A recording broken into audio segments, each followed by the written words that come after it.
Ya, selamat malam Romo, selamat malam para Kalyanamita.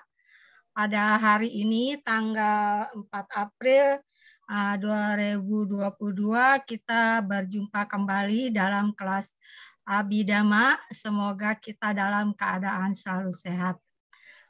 Terpujilah Sang Buddha, Namo Buddhaya, Buddha Nubawena Soti Hontu.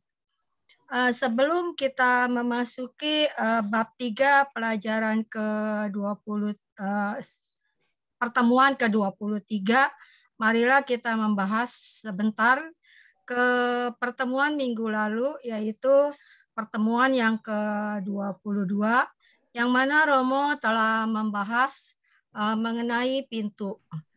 Yang mana pintu itu artinya media yang digunakan oleh kesadaran untuk keluar dan masuk kembali. Dan minggu yang lalu juga Romo telah membahas cita yang terjadi di pintu masing-masing indera dalam proses kognitif di Pancadwarawiti, yang mana kesadaran yang muncul di pintu mata, contohnya ya, ada 46, yaitu Panca Dwara Wajana 1, Caku Winyana 2, Sampat Ticana 2, Santirana 3, Otapana 1, Kama Wacara Jawana 29, dan Tadaramana 8.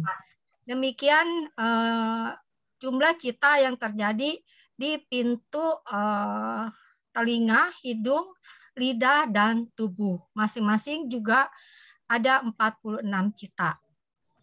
Lalu jumlah cita yang terjadi di proses kognitif di pintu batin, yaitu Manodwarawiti, jumlahnya ada 67, yaitu Manodwara Wajana 1, Jawana 55, Tadaramana 11. Lalu juga Romo ke minggu lalu kita mendengar istilah baru, yaitu Dwara Wimuta, yang artinya terbebas dari pintu. Mengapa disebut terbebas dari pintu? Karena tidak berputar, artinya tidak terjadi melalui pintu apapun dan tidak mengambil objek baru, tapi objeknya yang sama dengan yang diambil oleh Jawana di proses kognitif menjelang kematian atau Marana Sanyawiti. Dan faktor kehidupan merupakan pintu batin. Lalu Romo juga menjelaskan tentang rangkuman kemunculan pintu di pintunya masing-masing dalam 5 kelompok, yaitu yang terjadi di satu pintu, yaitu di masing-masing pintu panca indera ada 36 cita, yaitu berupa di Panca Winyana 10, Mahagata Jawana 18, Lokutara Jawana 8. Lalu yang terjadi di 5 pintu itu ada 3 cita yang berupa elemen batin atau manodatu, yaitu yang terdiri dari Sampaticana 2, Pancadwara Wajana 1.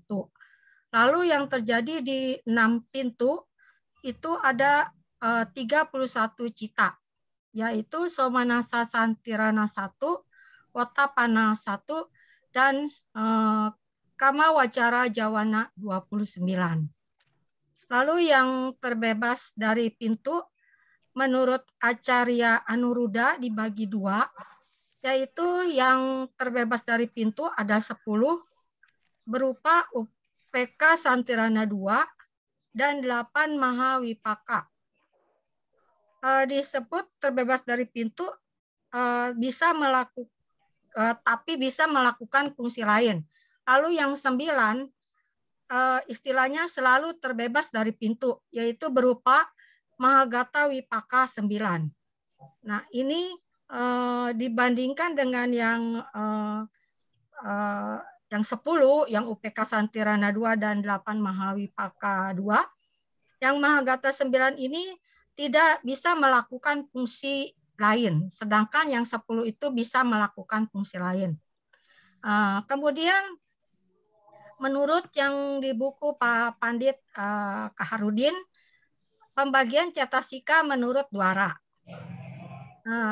Yaitu yang terjadi di pintu dan yang tidak terjadi di yang terbebas dari pintu.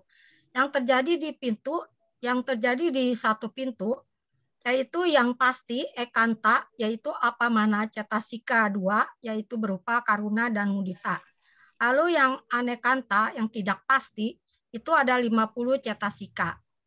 Lalu yang terjadi yang di 5 pintu, yang pasti itu tidak ada, yang tidak pasti itu 50 cetasika. Lalu yang di 6 pintu, yang pasti itu ada 17 cetasika, yang berupa akusala cetasika 14 dan wirati cetasika 3. Dan yang tidak pasti yaitu 33, yaitu berupa hanya samana cetasika 13 dan sobana cetasika 20, yaitu 25 dikurang wirati 3 dikurang apamana cetasika. Jadi yang terjadi di Dwara Wimuta yang pasti itu tidak ada, yang tidak pasti itu ada 35 cetasika. Ya, demikianlah ulasan minggu lalu dari pembelajaran sesi yang ke-23. Ya, untuk seterusnya ya Romo Pak Ardi, silakan. Ya, baik. Terima kasih Ibu Dita. Selanjutnya kita akan buka dengan pembacaan nama Karapata. Silakan Romo Effendi. Baik. Selamat malam pada Rama-Ramani yang berbahagia. Mari kita mulai malam hari ini dengan membaca nama Karapata. Arahang Samma Sambuddho Bhagava Buddhang Bhagavantang Abhivademi. Swakato Bhagavata Dhammo Dhammang Namasami. Supatipanno Bhagavato Sawaka Sanggo Sanggang Namami. Sabbe sata bhavantu sukitata. Semoga semua makhluk hidup berbahagia. Namo Buddhaya. Namo Buddhaya. Baik, selanjutnya kepada Romo Ruby, disilahkan. Ya, terima kasih Romo Ardi dan teman-teman semua. Sebelum kita berbincang dhamma, marilah kita bersikap anjali untuk memberikan penghormatan dan keagungan kita kepada Buddha, Dhamma, dan Sangha. Namo tassa bhagavato arahato samma sambuddhassa. Namo tassa bhagavato arahato samma sambuddhassa. Namo tassa bhagavato arahato samma sambuddhassa. Alambana sangga ini aramanani nama rupa ramanang, sadaramanang, gandaramanang, rasaramanang, petabaramanang, damaramanang, keti, cabidanani, bawe nanti. Di dalam istilah objek yang dinamakan objek-objek ada 6, yaitu objek bentuk, objek suara, objek ganda, objek rasa, objek sentuhan, dan objek mental. Ya, semuanya selamat malam, Cikihotu, Namo Buddhaya. Senang sekali kita hari ini tanggal 4 April 2022 kita kembali membahas pelajaran Abhidhamma Sanggaha bab 3 ya, teman-teman. Bab 3 dan bab 3 itu ada 6 pokok bahasan. Hari ini kita akan membahas pokok bahasan yang kelima. Dan nanti setelah ke-6 selesai, kita masuk ke bab 4 ya, teman-teman sekalian. Jadi izinkan saya menggunakan papan tulis atau whiteboard ini ya. Jadi kalau kita lihat perjalanan pelajaran Abhidhamma kita ini sudah cukup lumayan jauh ya, teman-teman. Kenapa jauh? Karena kita sudah masuk bab 3, tinggal beberapa bab lagi ya, tinggal bab 4 dan bab 5 dan bab 6 saja ya. Kalau kita lihat pelajaran bab 3 Abhidhamma Sanggaha adalah bab 3 Abhidhamma Sanggaha kan adalah Pakinaka ya. di Pakinaka atau di serba-serbi ini membahas tentang cita dan cetasika dari beberapa faktor ya. Yang pertama dilihat dari kalau tidak salah hetu ya. Hetu akal. Ya, dilihat dari wedana perasaan. Wedana pertama, Romo. Ya, oke, kita ganti aja ntar ya. Perasaan ya. Ya. Ini pertama, ini kedua gitu ya. Yang ketiga kita bahas tentang kica fungsi ya. Tentang fungsi. Yang keempat kita sudah bicara tentang kemarin duara pintu. Ya. Dan hari ini kita akan membahas tentang yang kelima adalah membahas tentang arah mana. Gitu ya, arah mana atau alam bana sanggaha. Atau alam bana. Sama nih ya. Kita bicara alam bana sama alam mana sudah bersama. Nah, teman-teman sekalian, jadi tema kita adalah membahas alam mana atau alam bana sanggaha. Ini adalah ikhtisar objek. Ini adalah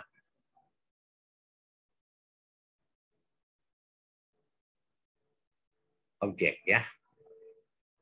Ini kita bahas hari ini. Ini adalah ikhtisar objek ya. Dan mudah-mudahan kita bisa punya, kan saya mengatakan berkali-kali sama teman-teman ya, membahas bab 3 ini adalah kunci untuk memasuki bab 4. Bab 4 itu kita bicaranya proses jalannya kesadaran. Nah, di proses jalannya kesadaran ini tidak lain tidak bukan adalah membahas tentang fungsi yang terkait dengan objek dan duara. Gitu ya teman-teman ya. Jadi kalau kita sudah membahas tentang fungsi gitu ya, membahas tentang duara dan arah mana nanti, berarti bab 4 kita sudah kuat untuk memasuki proses pembelajaran bab 4 akan terasa mudah. Gitu ya teman-teman ya. Nah, jadi sekarang hari ini kita bahas apa itu arah mana. Jadi kita bahas tentang arah mana. Arah mana. Atau tadi apa namanya katanya alam bana ya. Alam bana sanggaha. Nah, ini adalah kita bicaranya tadi apa teman-teman? Ikhtisar ya. Ikhtisar. Kok nggak salah nih ya. Ikhtisar ya, objek. Gitu ya teman-teman ya. Nah, tadi kita sudah bacakan tuh syair daripada di buku Abhidhamma Sanggahanya ya, Abhidhamma Sanggaha. Nah, sekarang teman-teman kalau kita membahas tentang apa itu objek gitu ya. Apa itu objek dan bagaimana objek itu, pengertian objek itu seperti apa? Di bukunya Pak Pandit Kaharudin misalnya ada bukunya bunyi gini. Abibutang ramanti etani aramanang.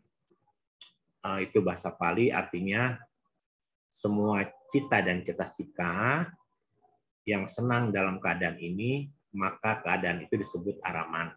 Nah, jadi kalau kita bicara kalimatnya seperti itu dalam bahasa Pali ya, saya tulis pakai bahasa Palinya ya, dalam bahasa Pali bunyinya begini. A, gitu ya, abi mukang ramanti. ramanti etat tati aramanang. Nah, ini bahasa Pali, ini aramanang ya. Abimukang ramanti etati aramanang. Kalau diterjemahkan menjadi kalimatnya ya, semua gitu ya, semua cita dan cetasika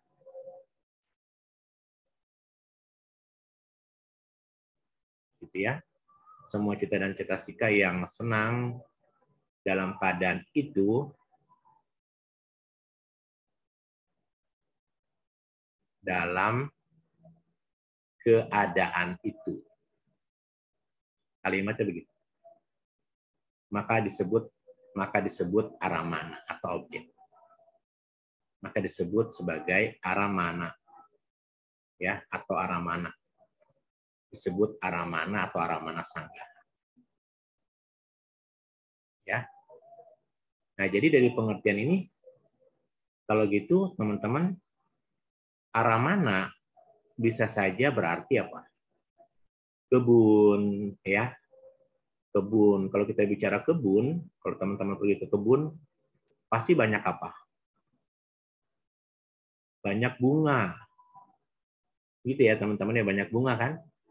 Nah, karena banyak bunga, disenangi nggak sama banyak orang? Kalau kebun yang banyak bunga, disenangi sama banyak orang? Disenangi. Maka semua objek atau alam bana itu pasti senang. Mau objek itu menyenangkan maupun tidak menyenangkan, pasti Anda senang. Kenapa senang? Misalnya Anda nonton film serem misalnya. Tetap Anda tonton. Kenapa? Karena Anda menyenangkan, walaupun mungkin mata Anda lukanya sedikit gitu. Ya, pada saat hal-hal itu yang menyeramkan. Nah, jadi seperti itu ya teman, kalau kita bicara. Nah, sementara kalau kita lihat teman-teman sekalian,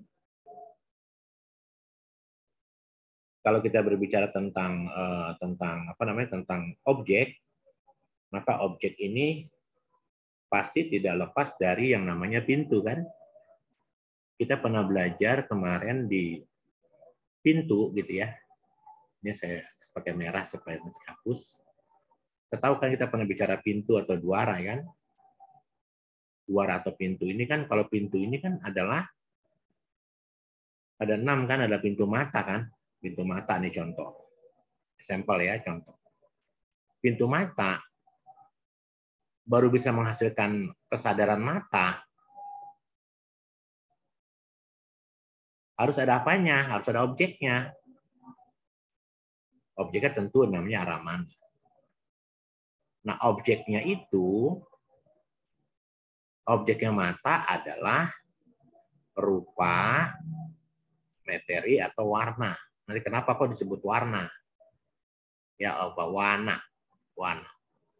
Ya, warna aramana. Begitu teman-teman. Jadi ini sering keterkaitan antara pintu, kesadaran, dan objek. Ya, dia sebuah rangkaian ya. Rangkaian yang nggak bisa terlepas gitu ya. Jadi dengan kata lain bahwa kemunculan kesadaran itu karena apa?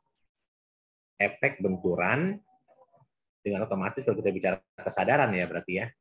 Saya pakai buku yang ada tulisannya. Kalau kita bicara kesadaran nih, gitu kan? Kita bicara kesadaran. Jadi kalau kita bicara kesadaran ini teman-teman, kemunculan kesadaran saya tanya. Kapan munculnya kesadaran? Teman-teman, kemunculan kesadaran ini adalah efek. Efek dari apa? Dari benturan antara pintu dengan efek benturan nih. Benturan antara apa teman-teman? Objek dengan pintu atau landasan terkait gitu ya. Kalau nggak terjadi benturan, maka tidak akan ada kesadaran gitu loh ya. Saya pernah memberikan contoh sama teman-teman kalau tidak salah di bab 1 ya. waktu awal-awal saya berbicara tentang cita ya, saya berikan contoh, masih ingat nih? Saya ulang ya, kalau teman-teman misalnya ini ada korek api, ini ada hitam-hitam, ini korek api yang lama ya, gitu kan? Ini ada pentolnya kan, masih ingat ya? Ada pentolnya, gitu ya. Saya tanya, apinya ada di mana? Teman-teman, apinya ada di mana? Apinya tersimpan di mana? Nggak ada di mana-mana. Kesadaran itu tidak ada di mana-mana. Kesadaran itu seperti api. Api munculnya kesadaran atau munculnya api jika ada benturan, efek dari benturan antara landasan, ini dua arah, ini landasan, dan ini adalah objeknya. Baru timbul namanya api. Contohnya seperti itu ya teman-teman ya. Bisa dipahami ya seperti itu. Nah sekarang kita lihat penghantar objek dari buku-buku yang lain. Sampai situ dipahami ya teman-teman ya. Nah sekarang kita lihat, kita lanjutkan lagi. Jadi teman-teman kalau kita berbicara di Abhidhamma, maka kalau kita bicara di Abhidhamma, ya, maka objek itu ada berapa? Objek ada, masih ingat ada berapa? Rupa, warna, rupa atau warna, ganda, rasa gitu kan? Ada 6. Ada 6 objek. Kita bicara begitu ya, 6 objek itu apa saja? Masih ingat? 1, 2, 3, 4, 5, 6. Dan 6 objek kan ya? Karena ada 6 pintu kan. Kalau objek mata, maka jadinya apa? Objek bentuk. Ini ada objek bentuk. Ada objek suara ya. Ada objek suara. Ada objek bau, itu ganda ya. Ganda ya, sebenarnya objek bau. Bau atau ganda. Tapi susah sih menerjemahkannya, misalnya kayak bahasa Pali ganda. Lalu ada objek rasa. Ada objek sentuhan. Ada objek mental atau batin ya. Nah, kalau kita sekarang melihat di kitab komentar ya, di kitab buku misalnya kita melihat di kitab Samo ya, sorry. Di kitab Samo Awinodani gitu ya. Maka di Samo Awinodani, maka teman-teman kita akan mengerti apa sih itu bentuk definisi daripada bentuk objek ini, apa didefinisikan nanti ya. Di kitab ini kalau kita ambil contoh ya, sampel ya teman-teman ya. Objek ini adalah sesuatu gitu ya yang membuat objek terlihat. Yang membuat objek terlihat. Karena dia terlihat, maka menjadi rupayati. Menjadi rupa yati. Terlihat. Artinya apa? Kalau terlihat berarti dia mengalami apa? Mengalami perubahan warna. Ya, kalau dia terlihat, maka dia mengalami perubahan warna. Karena dia perubahan warna, gitu ya kalimatnya ya teman-teman ya.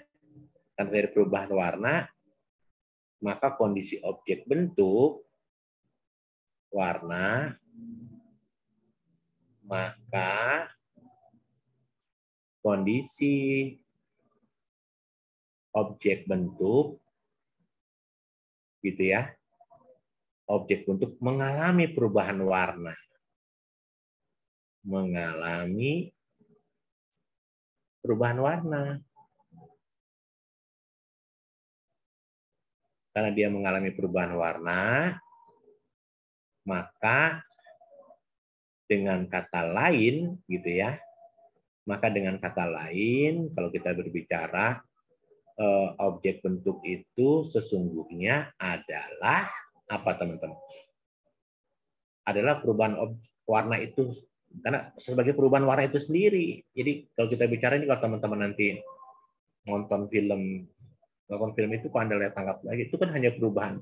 Anda pernah nge-zoom sebuah film gitu ya, terus dikuat, cuma hanya kumpulan warna-warna saja, gitu ya. Jadi rupa yang kita tangkap, meter yang kita tangkap itu hanya perubahan warna saja, gradasi warna. Ya teman-teman sekalian, kita contoh seseorang ini, kita sekarang melihat wajah seseorang nih, ya. Apa sih yang kita lihat dari wajah seseorang itu biasanya? Kalau kita lihat wajah seseorang kan ada yang cantik, ganteng ya, kita anggap contoh ya. Kita melihat wajah seseorang. Nah, kalau kita lihat wajah seseorang ya, teman-teman. Nah, wajah seseorang ini, teman-teman sekalian, ya. Nah, kalau kita bicara wajah seseorang ini, ya teman-teman ya, sesungguhnya apa yang kita lihat dari wajah ini? Kalau kita bicara dalam pengertian yang konsep ya, bahwa wajah ini adalah, oh dia cantik, karena kata terima cantik kan relatif kan ya. Oh dia cantik, oh dia ayu, oh dia apa lagi ya, gelis. Itu kan konsep-konsep yang dibangun dalam bahasa-bahasa konvensional kan gitu. Tapi kalau kita berbicara kebenaran para mata, ya kalau kita bicara kebenaran para mata atau kebenaran abhidhamma gitu ya, sesungguhnya apa yang terjadi kalau kita bicara kebenaran hakiki, ya apa itu wajah ini sebagai apa? Hanyalah sebagai kelompok meter, kelompok materi, yang dikenal sebagai kalapa. Kita nanti bahas ya di bab 6. Teman-teman ya, kita bahas di bab 6. Hanya kalapa saja dia. Ya, dia hanya kumpulan dari rupa-rupa kalapa saja. Nah, kalau rupa kalapa itu kan hanya partikel terkecil dari sebuah materi. Gitu ya, teman-teman sekalian. Dan jumlahnya sangat banyak. Setiap kelompok materi itu terjadi ada yang pasti. Kita bicara kalapa ini kan ada Awiniboga Rupa 8. Di Awiniboga Rupa 8 itu ada Patawi Datu, Apodatu, Tejo Datu, Wayo Datu gitu kan. Lalu ada apa lagi? Ada Oja, ada apa namanya? Ada macam-macam ya. Kita bicara itu nanti. Jadi teman-teman seperti itu sesungguhnya. Nah, seseorang yogi atau seorang meditasi misalnya, ketika dia bermeditasi, maka ini sangat membantu untuk melihat semua fenomena objek ini bukan lagi sebagai objek yang cantik, yang ayu, yang gelis, tapi sebuah fenomena kalapa-kalapa saja. Ya. Dan karena kita berbicara, kalau kita sebagai umat awam ya, kalau kita sebagai umat awam kan kita melihatnya, oh itu cantik, oh itu gayu, itu gak gelis gitu kan. Tapi kalau kita seorang meditator, seorang para yogi yang batinnya telah berkembang tentu ya, yang samadhinya berkembang, maka dia hanya bisa melihat wajah ini adalah sebuah gradasi warna. Adalah seorang yogi hanya bisa melihat wajah ini sebagai gradasi warna. Gradasi warna itu dikenal sebagai wana. Makanya jadi apa? Jadi wana kan, wana ramana. Hanya sebuah gradasi warna saja. Nah, karena dia sebagai sebuah gradasi warna, teman-teman sekalian, rupa wujud yang kita bicara rupa wujud ini, karena sebuah wajah ini mata awam yang tidak mampu melihat bahwa ini sebuah fenomena yang tidak kekal.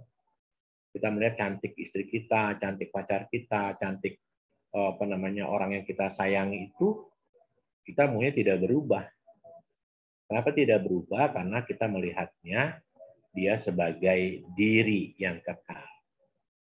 Tapi para yogi, para meditasi, orang yang gemar meditasi, dia akan ditopang dengan kita belajar Abhidhamma, maka akan menghantarkan orang-orang para yogi ini bisa melihat wajah yang cantik itu adalah sebuah gradasi warna, adalah sebuah fenomena dari rupa kalapa. Ya, hanyalah komponen dari rupa kalapa sehingga tidak ada diri yang kekal.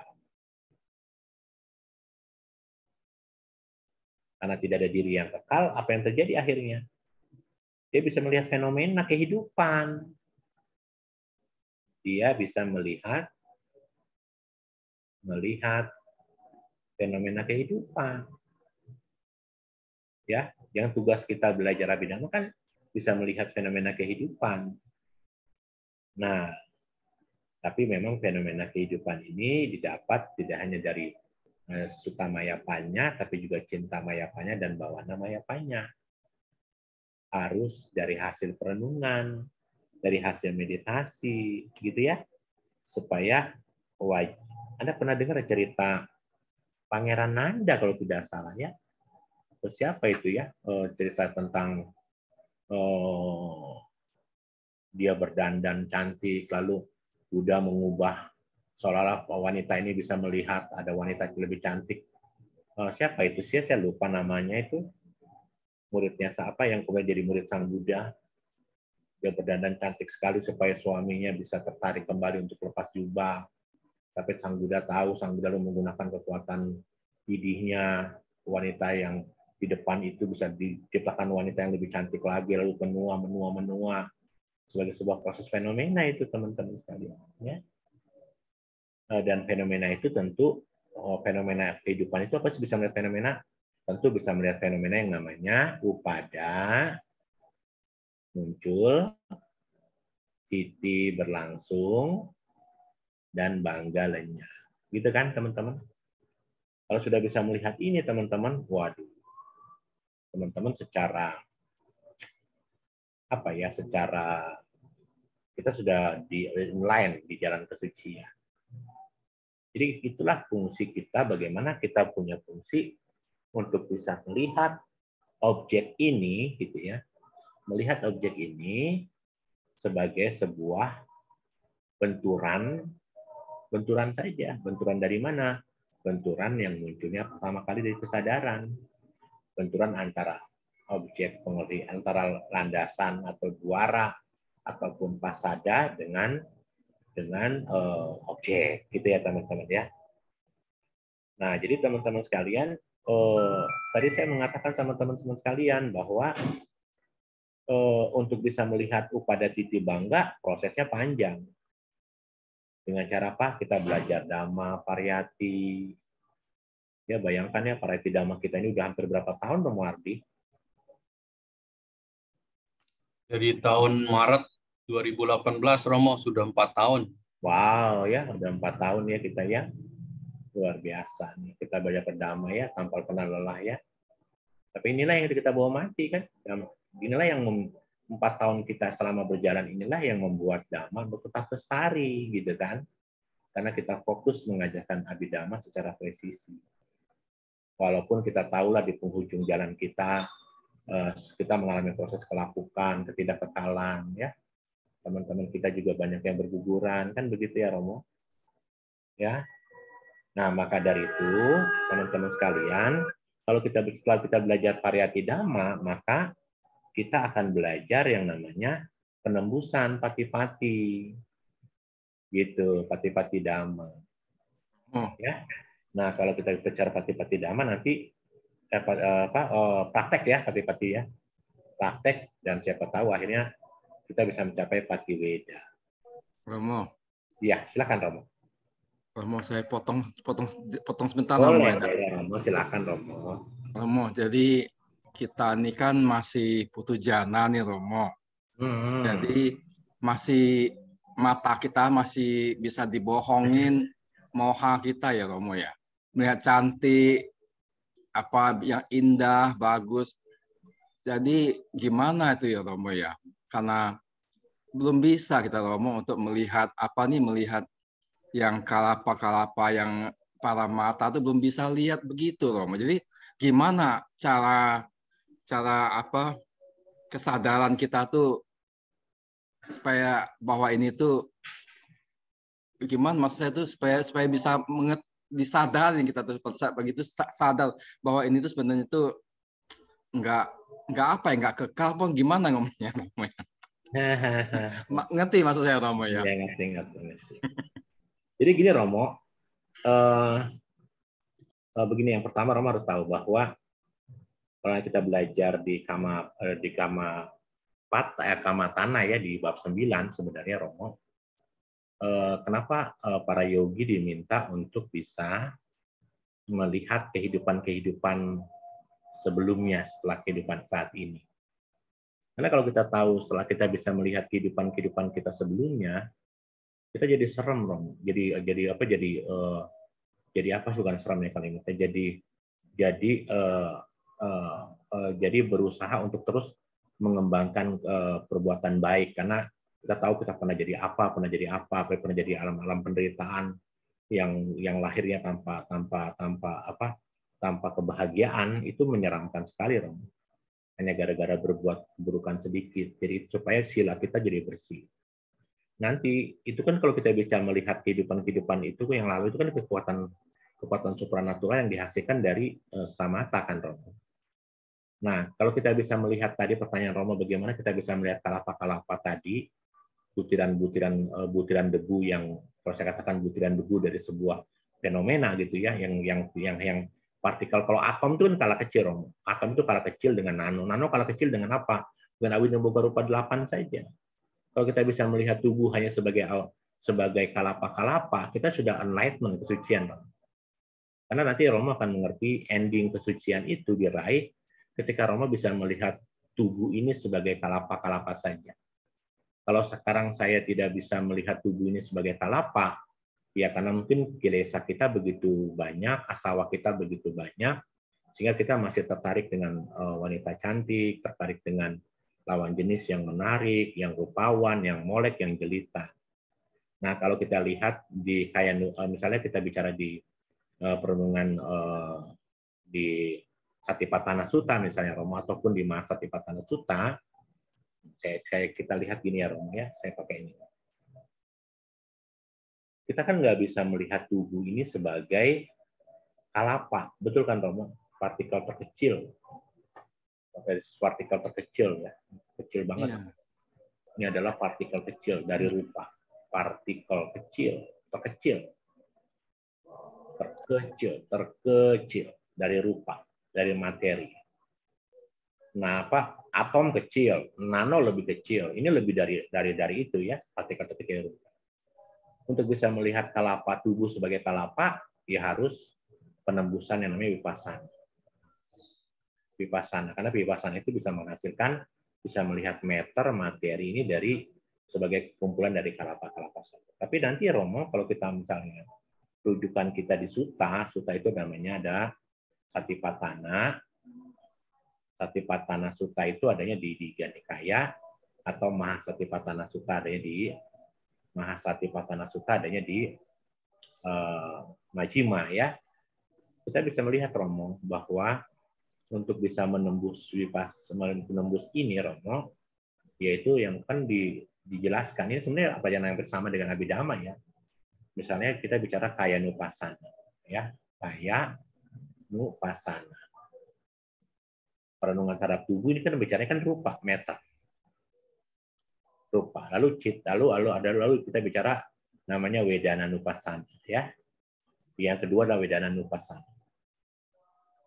Wedananupassana itu bicaranya adalah cetasika. Lalu Cittanupassana, itu perenungan ya, adalah cita. Dan yang terakhir adalah Dhammanupassana. Ini berarti adalah nibbana. Nah, kalau kita lihat nih Romo ya, Perundungan terhadap tubuh. Kenapa di Satipatthana atau di Mahasatipatthana meter materi ini duluan perundungan, tapi di Abhidhamma kita cita dan cetasika baru awal karena punya pembanding ya.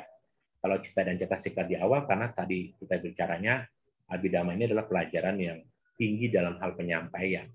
Karena tinggi dalam hal penyampaian berarti orang-orang yang diajarkan Abhidhamma ini berarti pemahamannya udah di atas level gitu kali ini. Tapi kalau kita bicara Satipatthana, di suku Kuru ini diajarkan ya. Suku Kuru itu kan suku yang paling pandai di yang Sang Buddha itu kan kalau milih pembabaran sutta kan milih milih orang-orang yang cerdas gitu ya. Suku Kuru termasuk orang-orang yang cerdas. Di Satipatthana, Buddha mengatakan ada perundungan terhadap tubuh. Nah, perundungan terhadap tubuh ini ada 6. Lihat tubuh kata Sang Buddha dari 6 posisi. Ya, dari 6 posisi. Lihat tubuh dari hembusan napas ya. Hembusan napas, melihat tubuh dengan tarik napas masuk, napas keluar. Karena kan kehidupan itu kan hanya hembusan napas.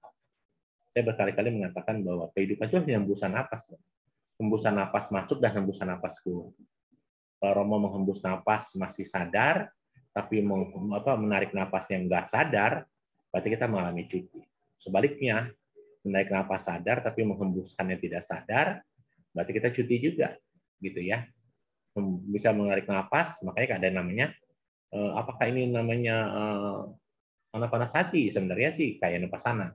Perundungan terhadap tubuh di dalamnya ada anapanasati. Jadi kalau kita bicara di perundungan terhadap tubuh itu menarik napas masuk, napas keluar dengan napas yang panjang, keluar dengan napas yang panjang. Supaya apa? Supaya witaka, wicaranya fokus ke napas.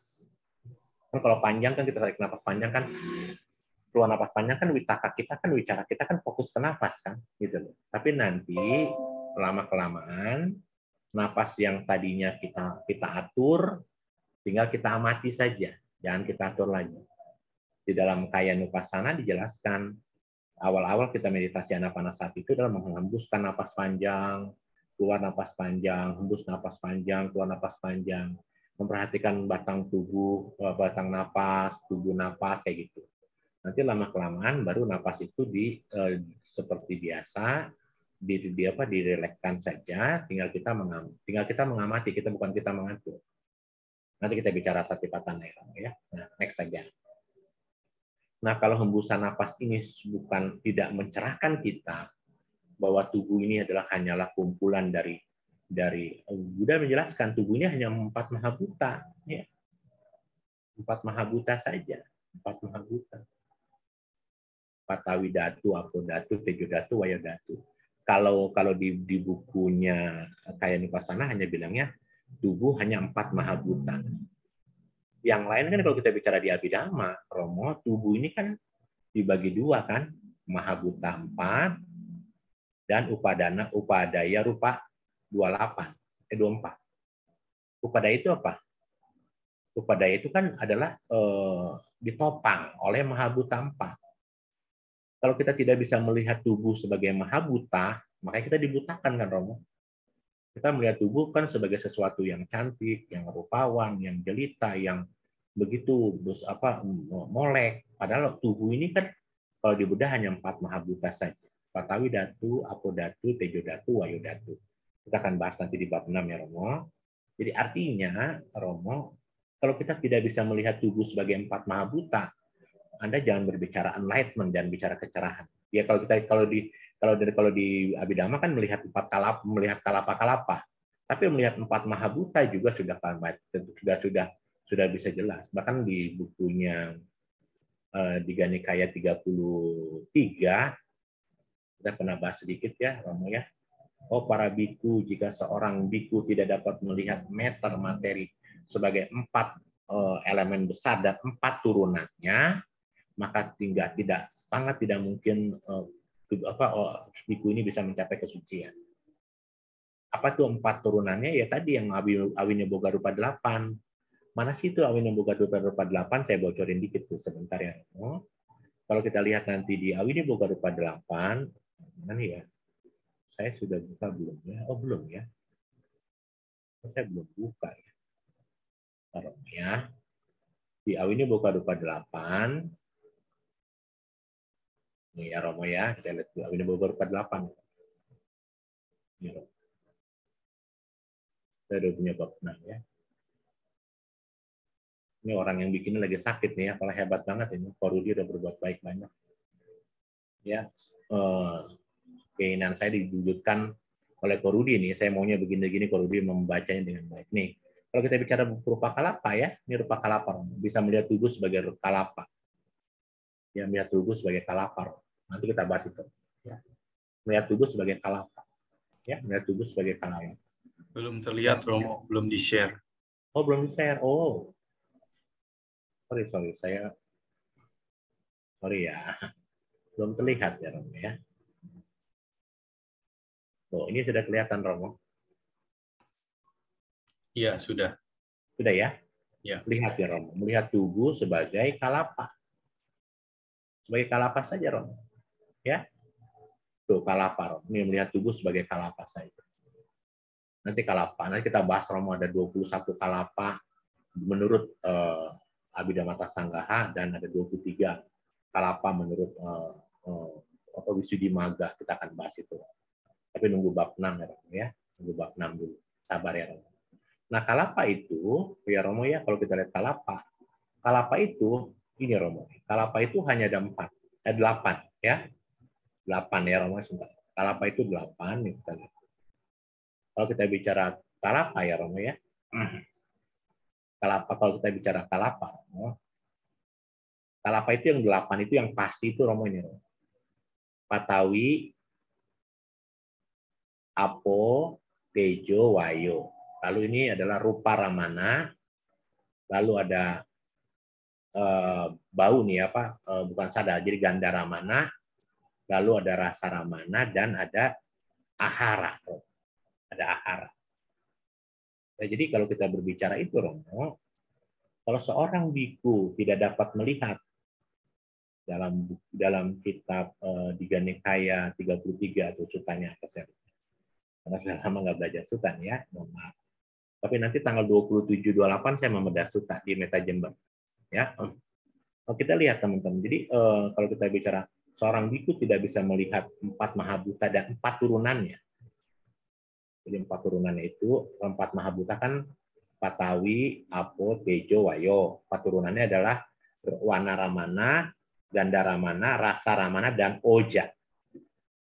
Gitu ya Romo ya. Maka tidak bisa melihat tubuh sebagai tercerahkan. Kayak Nupasana. Kalau 4 mahabhuta tidak dapat, apalagi? Tidak bisa melihat, mengamati tubuh dengan 4 posisi. 4 posisi. 4 posisi itu apa? Berdiri, berjalan, berbaring, dan duduk. Jadi mengamati tubuh dari 4 posisi. Sedang apapun, amati tubuh sebagai, lalu mengamati tubuh sebagai, sati sampajana kalimatnya gitu. Sati sampajana. Gitu ya.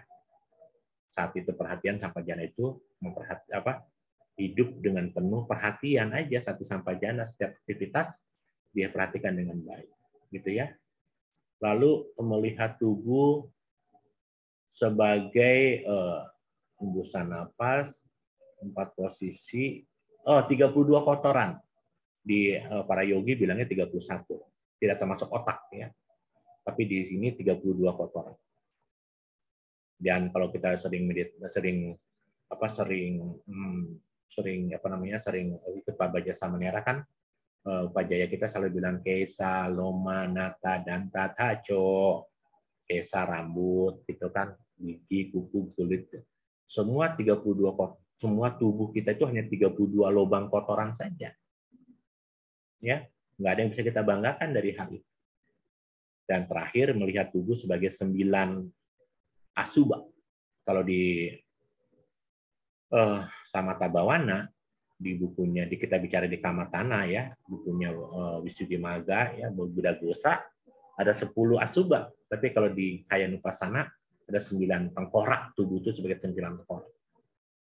Kalau kita bisa menembus melihat tubuh ini, Romo, dari 6 sutta ini, kayak Sutta Satipatthana dan Masatipatthana, kita enlightenment. Nah, kalau kita di Abhidhamma bisa melihat tubuh sebagai ini boga rupa 8 itu kalapa terkecil, dan itu sudah juga tidak hampir sama, Romo.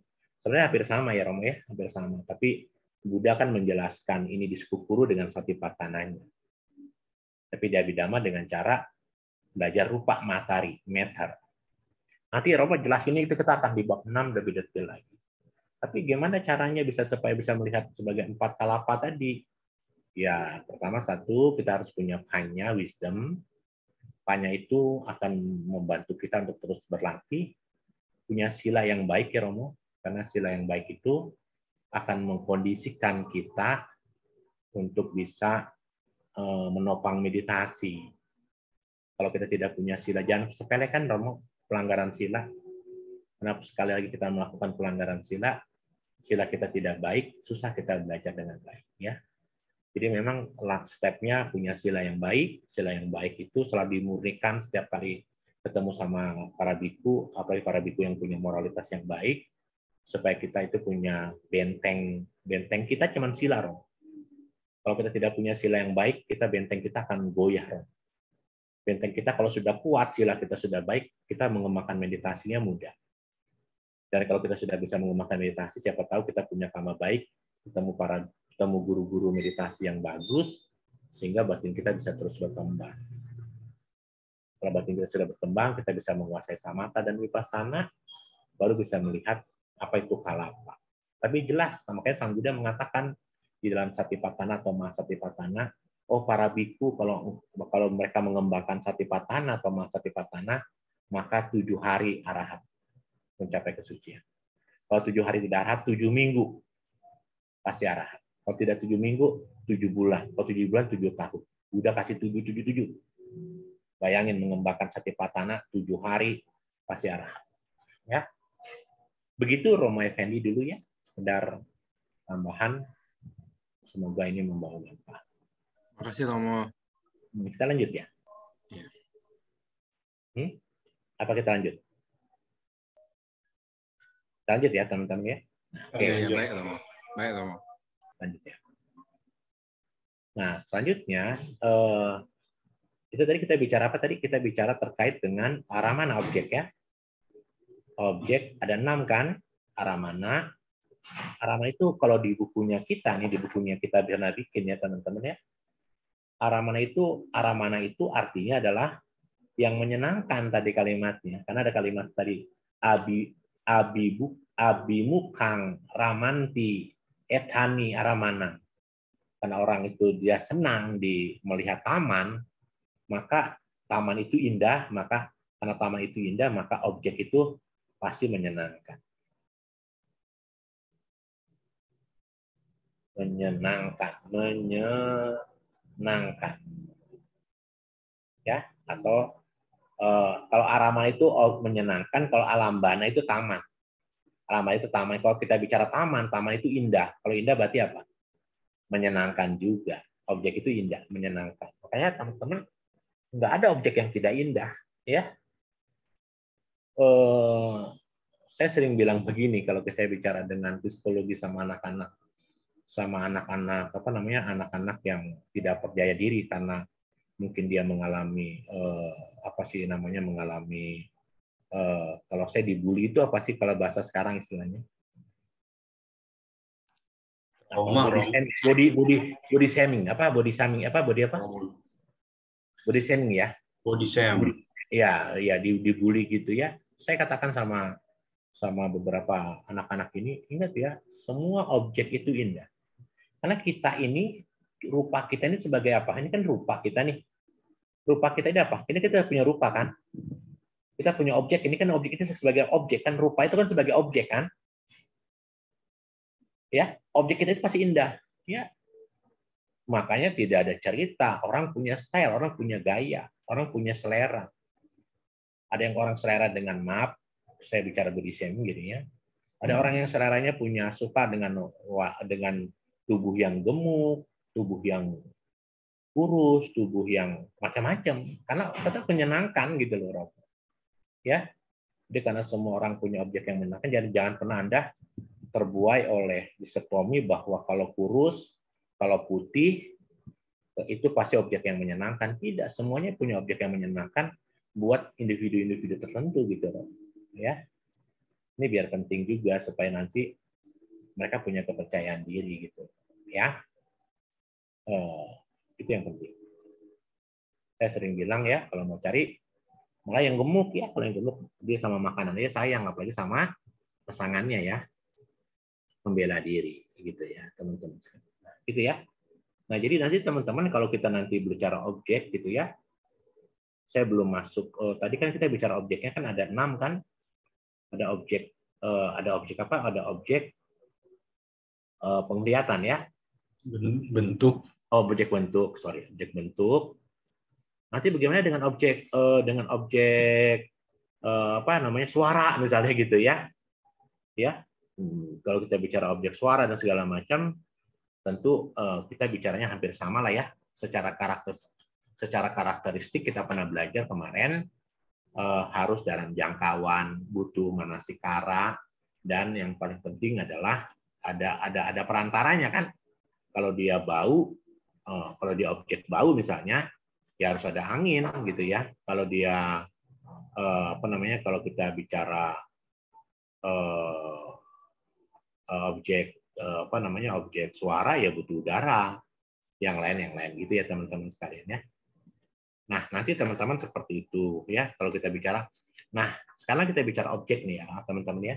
Saya tambahkan dulu nih ya. Kalau kita bicara objek teman-teman, tadi kan ada objek bentuk, ada objek apa lagi? Suara. Ada objek suara, ada objek apa lagi? Bau. Ada objek bau, ada objek rasa, ada objek rasa, ada objek apa lagi? Mental. Objek sentuhan dulu ya. Sentuhan. Ya gitu ya teman-teman ya. Ini teman-teman, objek ini, dan ini, objek ini munculnya di pintu apa teman-teman sekalian? Objeknya kesalahan ini bisa muncul di mana teman-teman? Di pintu apa? Di pintu panca indria kan? Panca duara kan objeknya kan teman-teman ya. Nah, tapi juga dia bisa muncul di pintu batin. Manodwara karena apa? Karena yang punya mata, punya telinga, punya kan objek bentuk atau dikenal sebagai warna atau rupa harus punya mata kan? Objek suara atau sada harus punya telinga. Ya, harus objek bau harus punya hidung. Nah, artinya dia bisa muncul di pintu panca indera atau di pintu batin.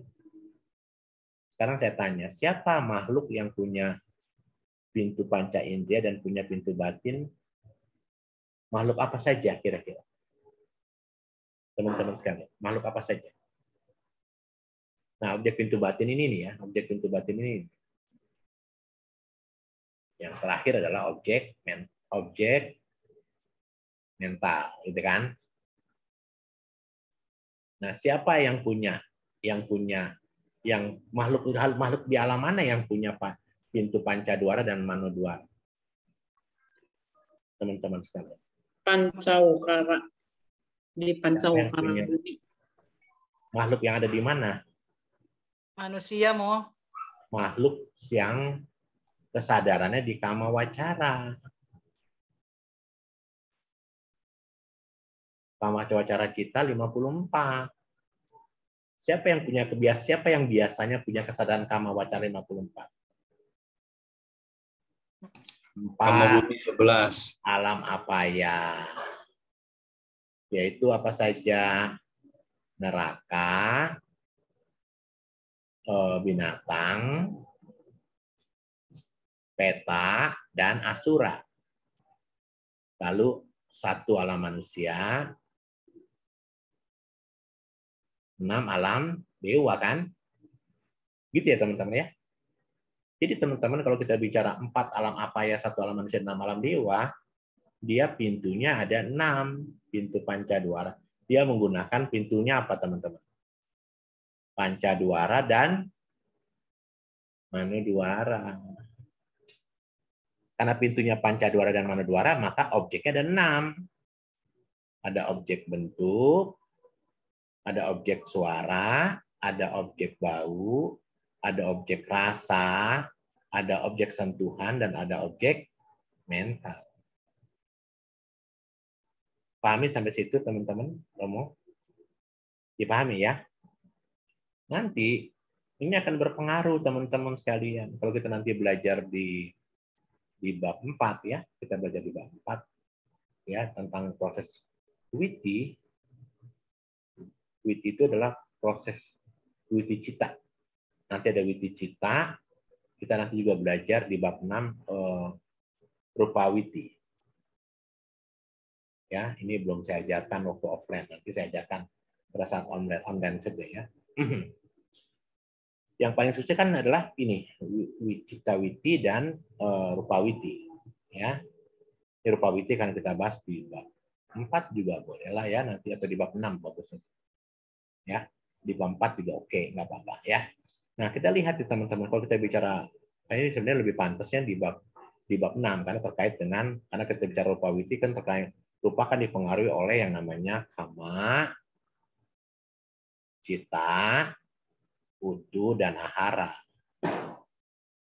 Nanti melihat proses rupa witi dari kama, cita, utu, dan ahara ya. Oke.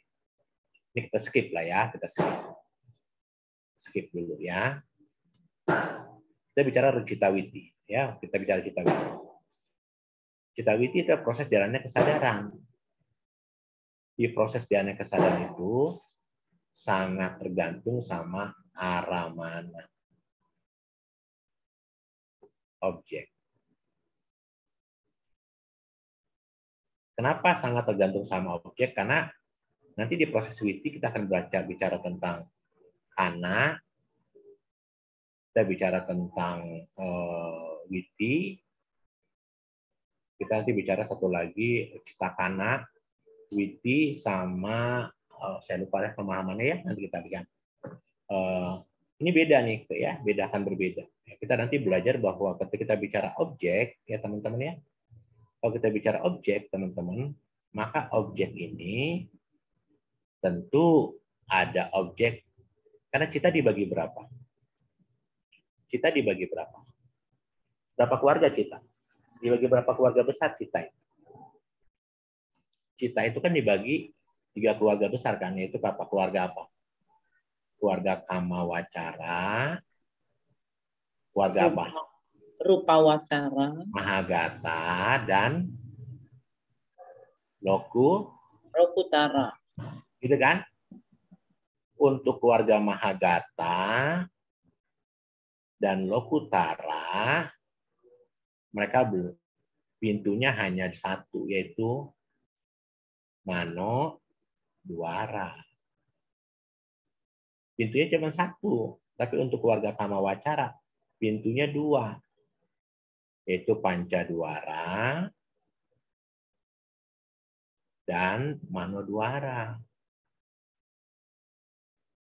Karena dia pintunya sangat 2, karena tadi kita bicara dwara, pintu sangat berpengaruh sama objek sehingga menimbulkan kesadaran. Gitu kan, tadi kan kita pernah belajar gitu kan. Munculnya kesadaran karena efek dari pintu berbenturan dengan objek. Gitu ya sekarang. Berarti kesadaran itu sangat dipengaruhi oleh siapa? Oleh objek. Karena itu objeknya nanti untuk objek di kama wacara ya ada 4 nanti kita belajar di bab 4. Ya, ada objek yang sangat besar. 1 objek sangat besar. Yang kedua adalah objek besar. Yang ketiga adalah objek kecil. Yang keempat adalah objek sangat kecil.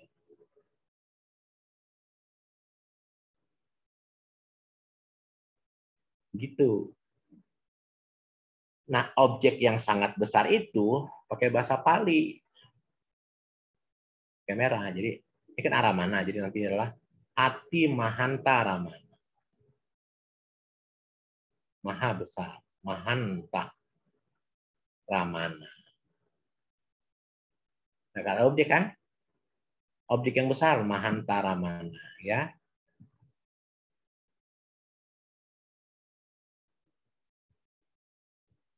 Kecil, parita. Makanya parita itu punya dua arti. Parita ramana. Parita itu punya dua arti. Artinya kecil, bisa artinya juga perlindungan, gitu ya. Lalu objek yang sangat kecil adalah ati parita ramana.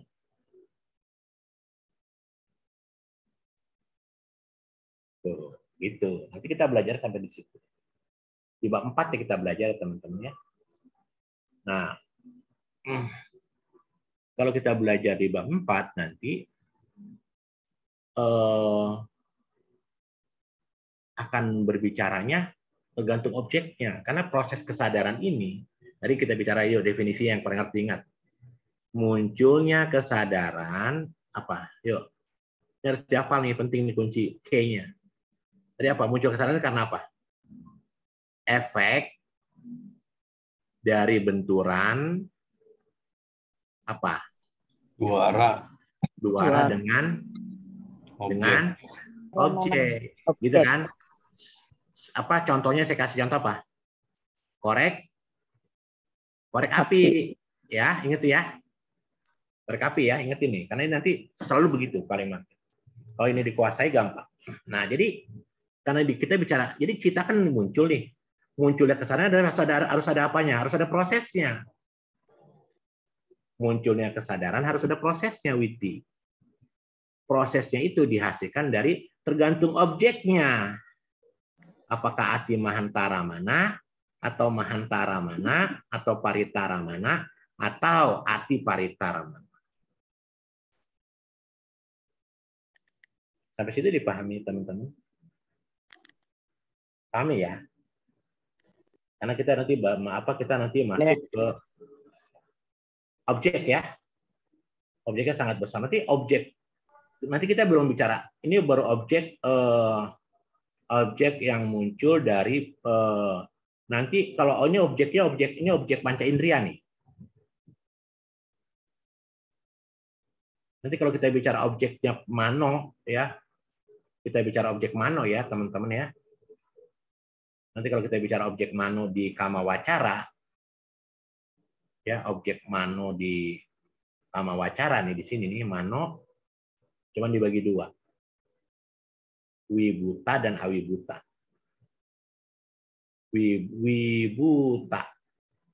Wibuta ramana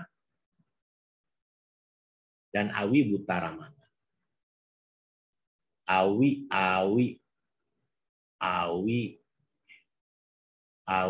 buta aramana.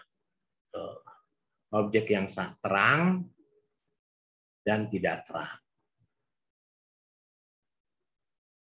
Itu teman-teman, nanti kita bicara itu di bab 4. Ini kan sekedar tambahan saja biar teman-teman tahu. Ya. Pokoknya pemahamannya begitu. Nah, sekarang kita akan jadi pahami ya teman-teman, objek kalau kita nanti lariin ke Citawiti ya contoh ya, kita jadi Citawiti. Misalnya kita bicara misalnya objeknya adalah misalnya objek rupa misalnya gitu kan, atau objek warna. Tapi objeknya sangat besar. Jadi rupanya atau warnanya sangat besar. Nah, sangat besar misalnya, maka 17 gerbong terpenuhi. Full. Nah, kenapa sangat besar full? Karena saya pernah belajar sama teman-teman ya. Dari 14 fungsi kica minus apa pati sandi, minus bawangga, minus cuti, tinggal sisanya berapa? 11 kica ya.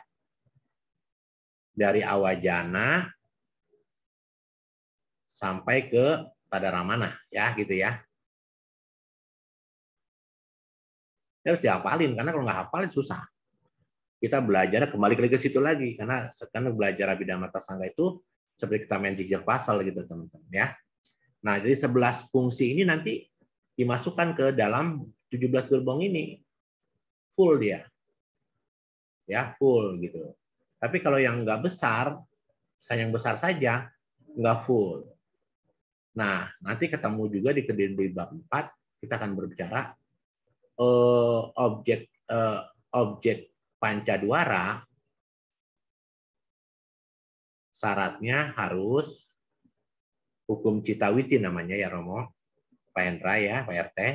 Syaratnya harus jawana harus 7. Kalau tidak 7, enggak jadi. Tadaramananya harus 2. Kalau tidak 2, enggak jadi. Kenapa bisa begitu? Karena ini hukum Cita Niyama. Ada tidak adanya Sang Buddha, ya hukum ini sudah tetap. Syaratnya cuma gitu doang nih. Jawana harus 7, Tadaramananya harus 2. Syaratnya, berarti kalau gitu, kalau objeknya sangat besar, maka dia tidak membutuhkan arti bawangga, dia tidak membutuhkan arti bawangganya banyak, hanya satu saja. Tapi kalau objeknya besar, dia membutuhkan arti bawangganya 2 sampai 3 kali. Kalau dia objeknya kecil, dia membutuhkan arti bawangganya 4 sampai 9 kali. Kalau objeknya sangat kecil, dia membutuhkan arti bawangganya 10 sampai 15 kali. Sementara gerbongnya cuma ada berapa? Gerbongnya cuma ada berapa? 17. Kalau gerbongnya 17, penumpangnya arti bawangganya ada 2 sampai 3, yang nggak kebagian yang mana? Yang di ujung, Tadaramana. Nggak kebagian. Soalnya syaratnya, Tadaramana harus berapa? Harus berapa, teman-teman? 2. Loro. Harus 2. Gerbongnya 17. Penumpang atita bawangganya 2 sampai 3 penumpang. Gerbongnya itu yang 17. Kalau penumpang pertamanya atita bawangga, penumpang keempatnya harus apa? Bawangga calana. Penumpang kelimanya harus bawangga paceda. Penumpang berikutnya harus pancadwara. Sementara gerbongnya cukup nggak Tadaramananya? Nggak dapet. Begitu, teman-teman. Wah, kita belum banyak baca nih ya. Duaranya kita tadi kita bicara aramananya baru sedikit nih ya. Belum lagi kita bicara objek dharma ntar ya. Yang kemarin Romo Ardi sampaikan ya. Apa sih objek dharma itu ya? Nanti kita bicara tentang ada olarika rupa 12. Kita nanti bicara sukuma rupa 16. Ya, nanti apa itu olarika rupa, apa itu sukuma rupa. Ya kita bicara. Begitu tuh Rom, ya.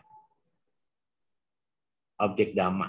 Ya, objek dhamma itu saya pikir gitu dulu kayak Romo ya. Ketimbukan tanya jawab saja lah ya. Ya, baik Romo.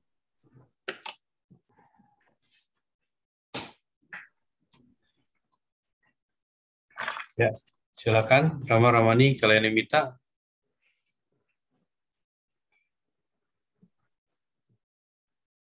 Ya, malam ini kita belajar mengenai aramana, objek. Ya, poin keempat, bagaimana membahas cita, cetasika yang muncul di aramana.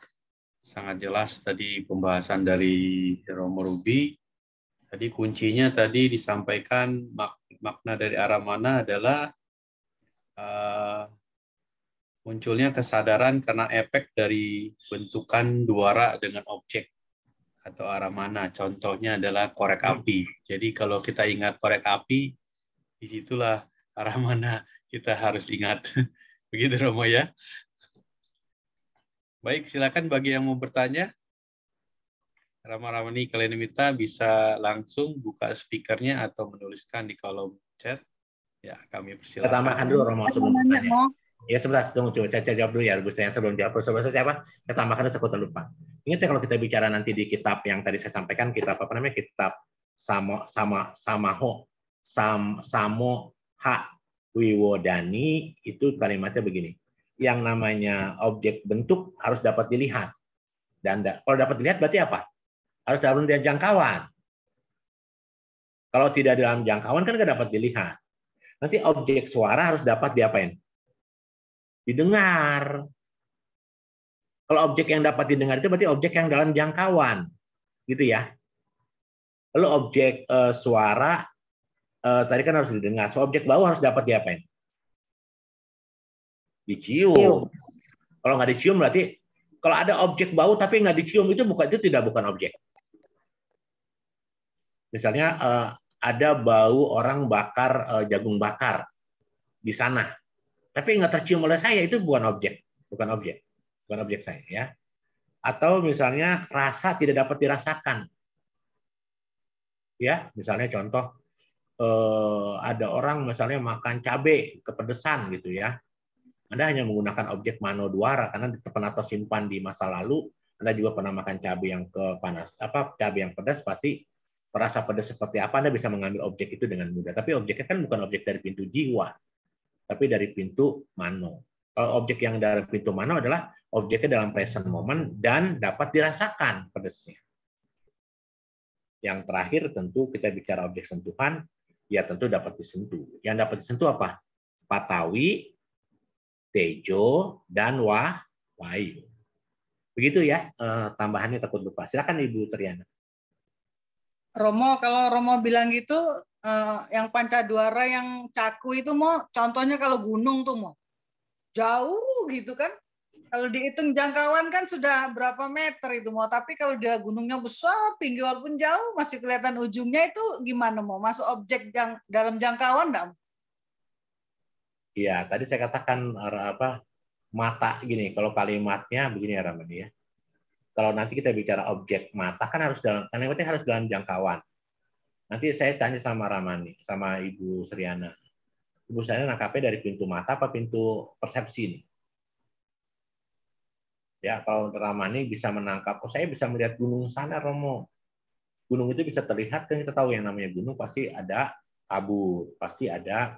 Kita bisa melihat gunung, kita di Tangerang ini bisa melihat gunung di daerah Bogor itu kalau terlihat, kalau cuaca kayak kemarin waktu awal-awal pandemi COVID, nggak ada kendaraan berasap di sana. Karena kalau pagi bisa kita lihat dengan jelas. Nah, saya bisa melihat dengan jelas karena bisa melihat dalam tangkapan jangkauan mata saya. Ya, tadi sekali lagi semua pokoknya dalam kitab Samoha Wiwodani adalah semua yang kita lihat harus dalam jangkauan. Gitu kali. Kalau tidak dalam jangkauan nggak bisa.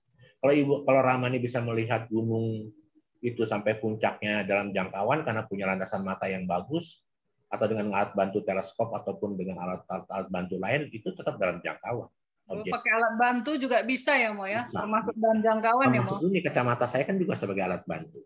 Karena kalau tanpa kacamata ini saya melihat tulisan udah nyata semua kan, melihat layar juga blur semua ini.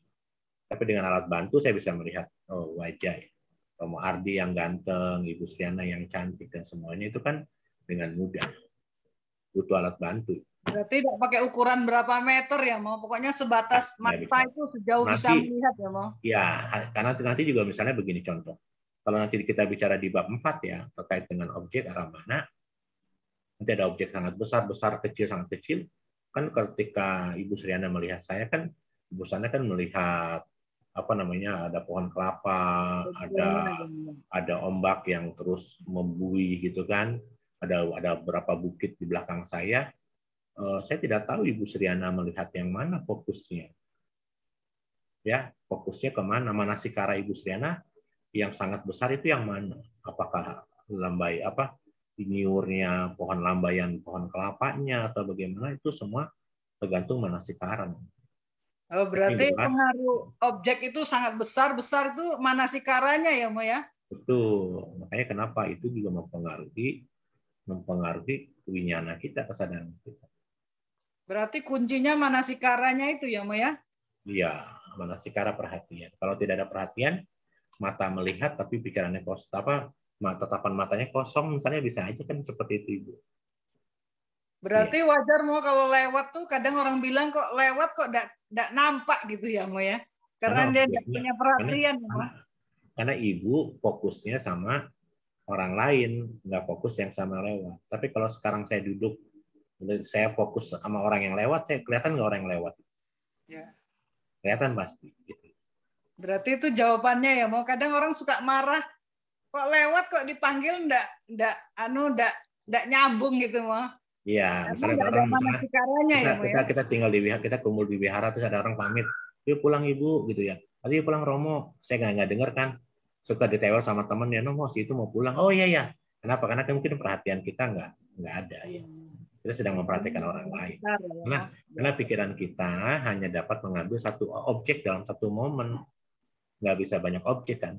Sama juga kita witi kan, kita witi itu hanya harus selesai dulu momen objeknya. Kalau belum selesai ya nggak bisa gitu. Kalau cita witi itu sama itu Mo, sama manodwara itu barengan apa satu-satu ya, Mo? Apa nih maksudnya nih? Apa prosesnya itu, Mo? Seperti saya melihat Romo terus sambil dengar Romo ngajar itu kan sambil itu? Iya nggak bisa. Satu-satu momen itu selesai dulu. Melihat satu momen selesai, mendengar satu momen selesai. Makanya yang namanya cita atau kesadaran itu sangat cepat. 1/10⁻17 di buku dokter. Di buku dokter. Jadi yang namanya cita witi itu, ya cita witi itu udah hanya upada titi bangga. Yang sebut upada titi bangga itu ya begitu terus. 17 momen itu selesai sampai bangga, 17 momen lagi sampai selesai, terus begitu. Dan itu disebut sebagai bawangga.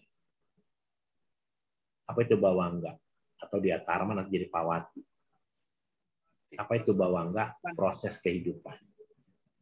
Proses kehidupan dari kesadaran pertama kali kita patisandi sampai menjelang akhir cuti, itulah bawangga. Dan selama bawangga proses kehidupan itu kita udah ratusan miliaran kali munculnya. Nah, kenapa kita butuh yang namanya sati, perhatian? Karena perhatian itu sati atau sati itu kan perhatian itu tentu ujungnya ke manasikara kan. Tapi kalau kita bicara manasikara kan bisa yoniso, bisa ayoniso kan, bisa yang tidak baik. Tapi kalau sati kan pasti baik. Makanya kenapa tadi perenungan terhadap tubuh yang namanya kaya nupasana, ada 6 metode yang tadi saya sampaikan itu, ini setiap kali munculnya kesadaran gitu ya. Munculnya kesadaran tadi apa kalimatnya? Dari mana bisa muncul kesadaran? Pertemuan antara pintu dan efek benturan dari dwara, dari pintu ke objek ya. Kalau efek dari benturan dari dwara ke objek ya. Kalau manasikaranya yoniso atau ayoniso pasti timbul kama kan? Perbuatan dong, timbul kama kan perbuatan. Bayangkan, makanya setiap kali mata kita membuka mata, sudah timbul pancadwara di pintu mata, pecaku winyana, udah ada karma yang dihasilkan. Semakin banyak dia terbuka, menangkap objek, semakin karma dihasilkan. Gitu kan? Semakin banyak karma dihasilkan.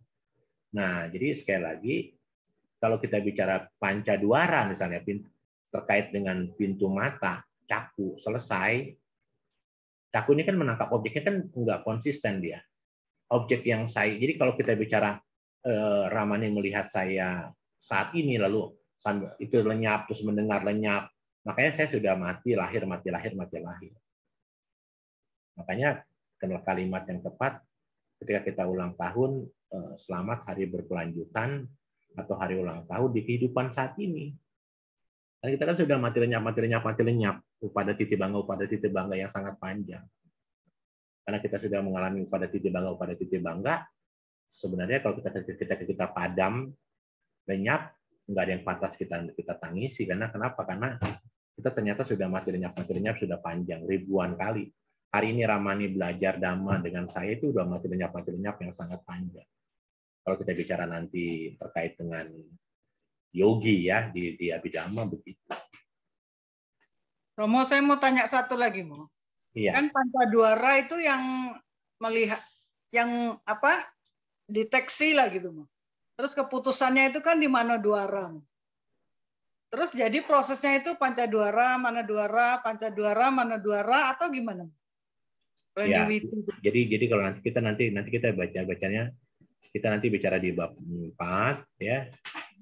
Semua keputusan, nanti ada contoh misalnya ketika ibu mendengar saya atau ibu melihat saya, itu prosesnya ada 6 proses. Ibu mendengar dulu, tangkep, pintu batin, pintu kayak gitu, nanti belajarnya kayak gitu.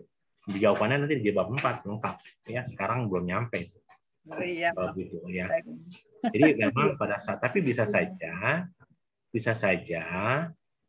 ketika pintu mata menangkap objek, baru saya putuskannya pada saat tanpa, kan keputusannya kan Manodwara atau caku winyana diputuskan langsung sama Manodwara kan. Potapan itu memutuskan ya.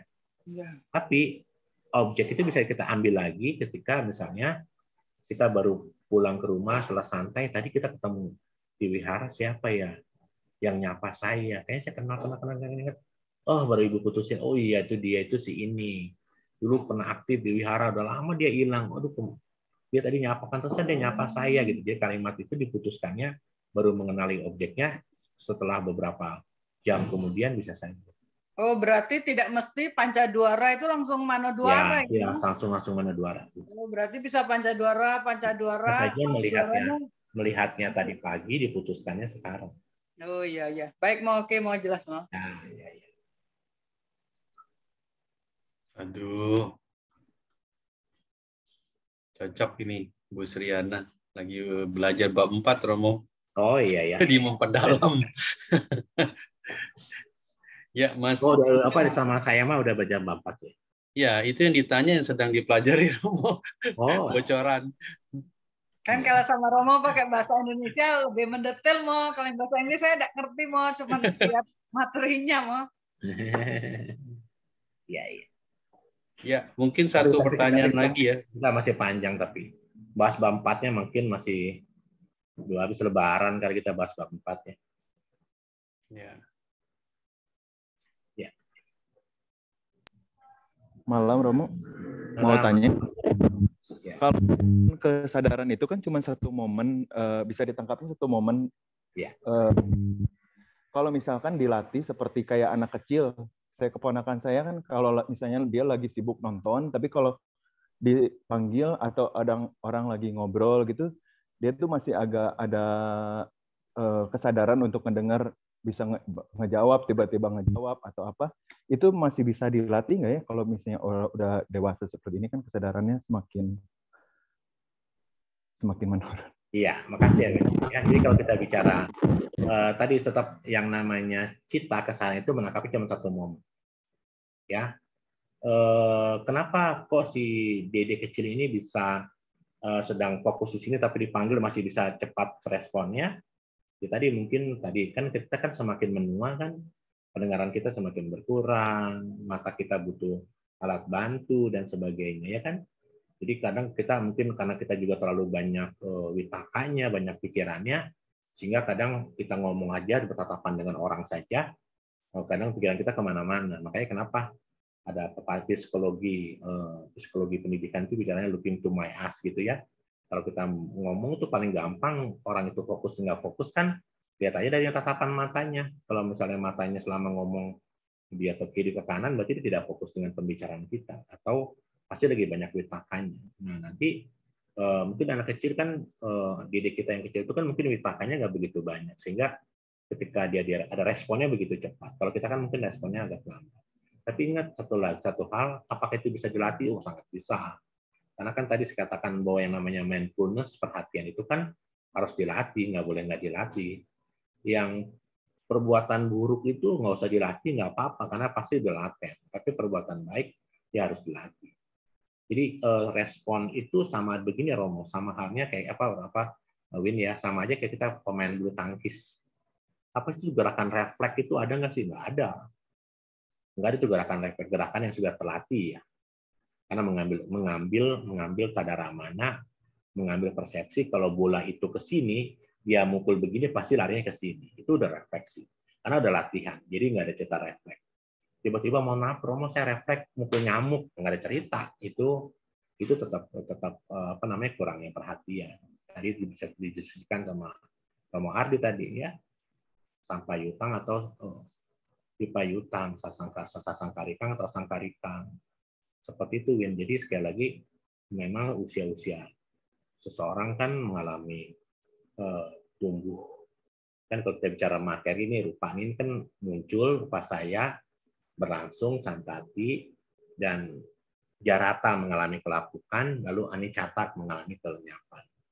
Di fase mana kita sekarang sedang berada itu yang mungkin sehingga responnya harus dulu saya kan tidak membutuhkan kacamata ini ya dulu saya mungkin waktu saya kecil segala macam saya tidak membutuhkan tapi di usia saya semakin menua saya sedang mengalami Jarata penuaan saya membutuhkan alat bantu ini supaya saya bisa melihat cakuwinyana saya bisa melihat dengan jelas tapi tanpa alat bantu ini nggak bisa tapi saya cuman ya meraba-raba saja gitu ya kan dia tidak jelas sehingga kalau meraba-raba kan jadi witaka saja jadi banyak. Tetapi kalau saya misalnya dengan menggunakan kacamata alat bantu gini, saya tidak perlu lagi meraba-raba dengan witaka.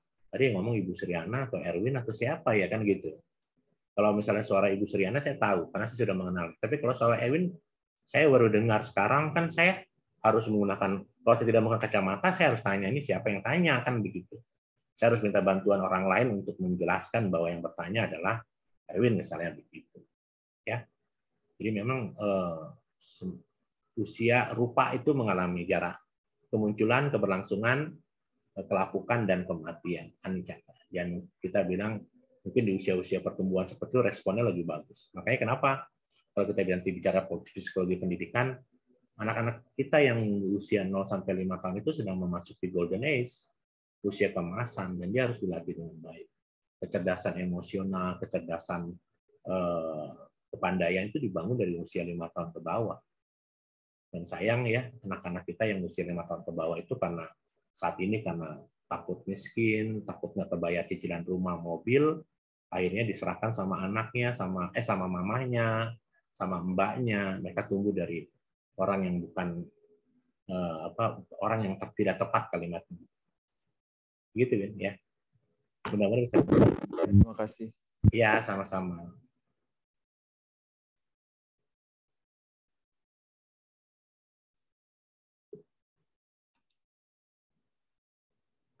Sudah lewat 9 menit, Romo. Apa boleh satu pertanyaan lagi atau kita tutup? Boleh.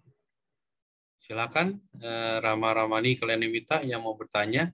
Bonus dari Romo, perpanjangan waktu. Ditambahkan kesempatan satu pertanyaan lagi.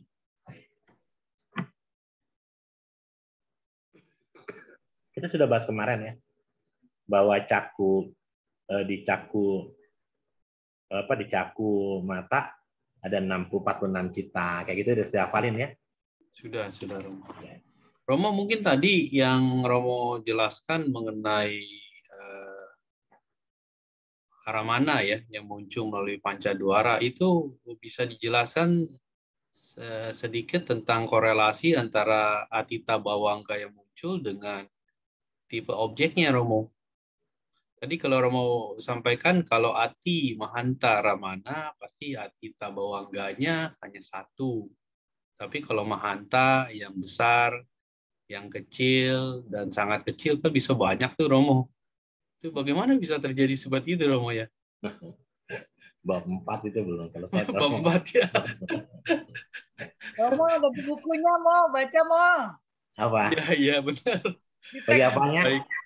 Yang bawangganya berapa itu ada di textbook yang bab 4 ada mau. Ada ya. Ada. Ini kayak contohnya begini Romo, contohnya begini. Misalnya Anda reunian ke teman ya, teman SMA atau teman SMP, teman kuliah reunian. Yang Anda kenal biasanya siapa? Teman-teman akrab Anda aja kan. Ketika objek itu besar, teman-teman akrab Anda tidak membutuhkan waktu. Saya karena apalagi Anda sudah punya grup WA grup misalnya, atau Anda pernah satu kantor, sehingga Anda tidak perlu mengambil atita bawangganya banyak untuk bisa mengenal orang itu siapa. Tapi kan ada ketika kita ketemu reunian, dia cuma ngomong, misalnya disebut sama Romo Ardi, misalnya tersebut sama saya, dia kenal saya, tapi kita tidak kenal dia. Ya kan? Kita bisa manggilnya apa? Gimana kabar lu? Dan kayak lu gitu kalimatnya. Padahal kan kalimat lu itu kan untuk mengalihkan namanya, kita lupa. Terus setelah selesai kita bersapa-sapa, kita tanya sama teman akrab kita kan, misalnya itu siapa ya? Gue lupa nih. Dia sebutkan namanya ini. Dia kelas berapa ya? Dia kelas ini gitu kan. Oh, yang dulu gini. Anda membutuhkan atita bawangganya 2-3 kali. Ketika Anda membutuhkan atita bawangga 2-3 kali, maka gerbong yang 17 tadaramana itu kan nggak dapat. Di objeknya jadi sangat besar. Karena objeknya besar, atita bawangganya tidak atita bawangganya ada 2-3, tadaramanya tidak cukup, ya sampai jadi jawana di kama. Misalnya begitu. Tapi objeknya kecil, lu sombong amat sih lu, bla bla bla bla. Dia berusaha untuk, gua kan dulu kelas bangkunya di sini, gua dulu tinggal di sana, gua kerja sekarang di sini. Anda membutuhkan perhatian, mengambil persepsi Anda masa lalu dengan kalimat-kalimat yang diutarakan sama orang itu, ya mungkin jadi objeknya kecil, ya kan? Dan biasanya objek yang kecil itu tidak jadi karma, dia hanya diputuskan saja. Oh, lu ini namanya, gue ingat gitu kalimat. Dia tidak jadi karma, ya. Dan kalau objek yang sangat kecil lagi, misalnya dia kelasnya kelas lain, dia teman satu angkatan aja, dia ya udah. Tapi hanya tadi setelah keluar dari pertemuan itu, mungkin 2-3 hari ketemu lagi sama dia, Anda sudah lupa. Yang Anda tahu cuma dia adalah teman SMA atau teman kuliah. Tanpa tahu nama, tanpa tahu yang lain. Memang objek itu kan tergantung tadi manasika kan. Kalau kita ketemu sama orang yang kita musuhi, yang kita sukai, pasti teman berantem kita waktu SMA sama teman kita, sama cewek yang kita sukai waktu SMA, kan kita ingat sampai hari ini, Romo. Betul nggak? Iya. Nggak, maksudnya tadi pertanyaannya kalau yang di parita dan ati parita itu kan munculnya 6 kali proses tuh, Romo. Karena objeknya sangat kecil, dan kecil itu kenapa bisa sampai 6 kali? Prosesnya kan 6 kali itu, Romo, ya? Enggak 6 kali. Prosesnya 4-9 kali, Romo. Iya. Atita bawanganya. Ya, kalau dijelaskan di sebelah itu prosesnya 6 kali, Romo. Atita bawangga 4, kemudian atita bawangga 5, 6, 7, 8, 9. Romo. Sampai seperti itu, makanya itu yang saya tanya agak membingungkan sebenarnya.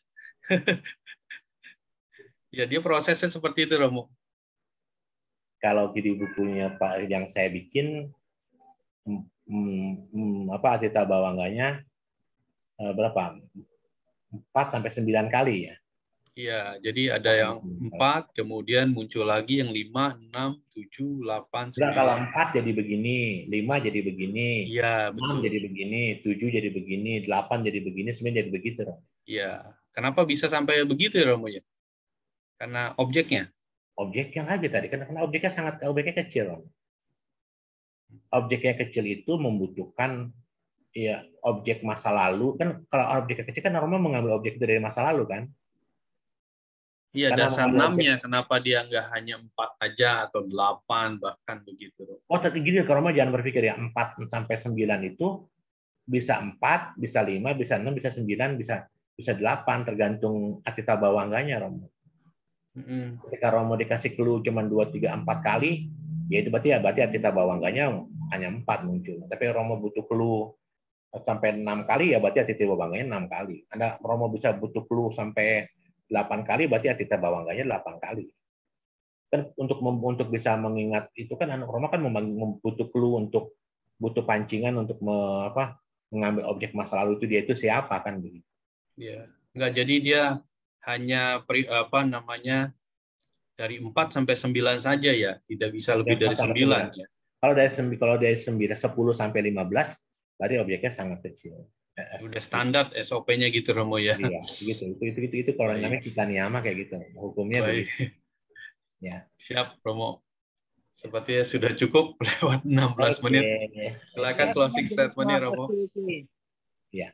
Terima kasih sudah tetap semangat ya walaupun kita sedang memasuki bulan puasa ya. Dan cengbeng tentu ya selamat terus melakukan kebajikan. Semoga dengan kita teguh dan rajin belajar Abhidhamma ini, kita minimal ikut melestarikan Buddha Sasana untuk terus tumbuh dan berkembang. Terima kasih sudah menjadi kalian kita yang baik. Semoga semua makhluk hidup berbahagia. Sabi sata bawantu sukitata. Sadu. Baik, selanjutnya kita akan lakukan pelimpahan jasa dan ditutup dengan nama Karapata yang akan dipimpin oleh Romo Effendi.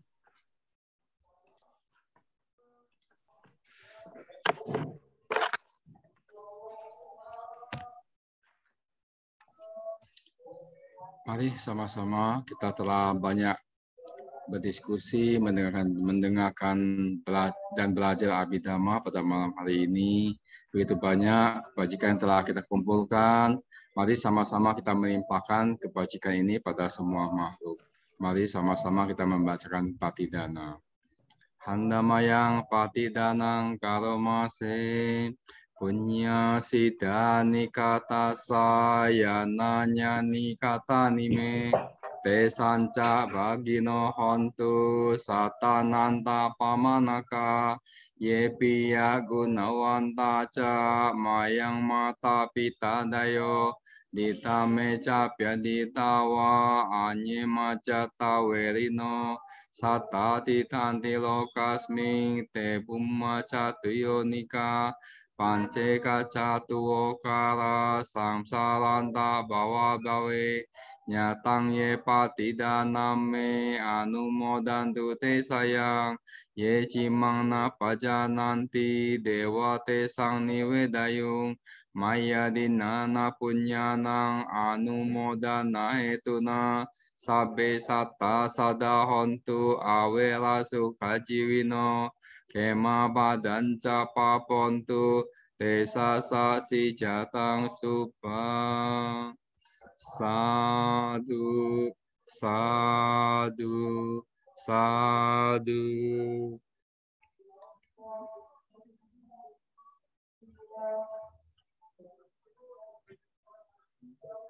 Mari kita sama-sama kita tutup belajar Dhamma pada malam hari dengan membacakan nama Karapata.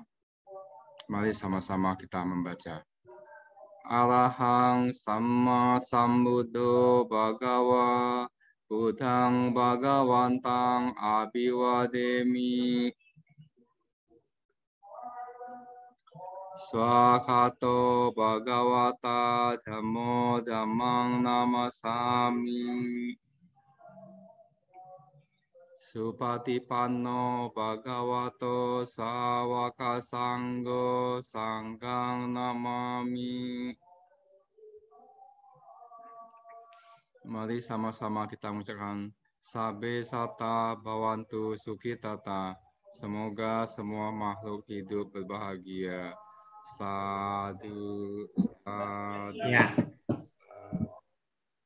Terima kasih, selamat malam. Terima kasih, Romo.